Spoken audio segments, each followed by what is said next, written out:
Hello and welcome back to KD's Business Tips. Glad to be with you. Michael Lapide here to talk to you about whether in your business you should do it yourself or should you hire it out. And this is a very important tip because a lot of times we weigh back and forth. Even if we can do it, it might not mean we should do it. And of course, if we don't know how to do it, we probably shouldn't do it for sure then.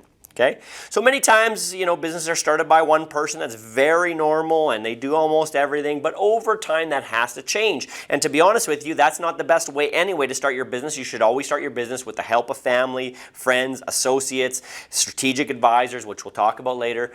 Always try to do it with other people. There's power in numbers. There's, power in that body of people that can do more than one person by themselves. So that's really not the way to start the business by yourself, but most people do, unfortunately, and then over time they figure out that they can't do it all. Now, some things you may have the skill, the knowledge, the resource to handle yourself, and some things you hire out, obviously. But remember this, when you're hiring out or looking for help, always go to key people that you know first. Are there friends and family members that can help for a little while short term? I'm talking early in a business. If you have the money and you have the capital, go hire the professional, obviously. But at the beginning, when funds are tight, look for help. You may have a friend who's a lawyer, for example, or a brother-in-law that's a real estate agent, or whatever your business is, right? So very, very important that you have that key, okay?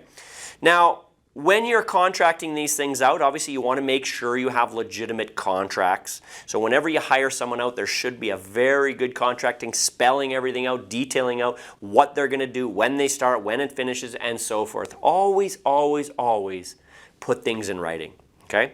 Now, there are many areas of your business you're going to have to identify whether to hire out or do yourself, such as technology, the technology for your business, the marketing, the accounting, the legal, the management, the operations, the sales, the administration, the human resources, and the list goes on, right? So those are some of the key areas, obviously. But you can't do all those most likely. So here's how you do it. You need to sit down and you need to list out every area of your business and create a strategic plan around each of those areas as to how you're going to handle it and who's going to handle it. So make sure you always decide and make the best decisions for your business to do it yourself or to hire it out. Thanks for being a part of KD's Business Tips, and we'll see you in the next video.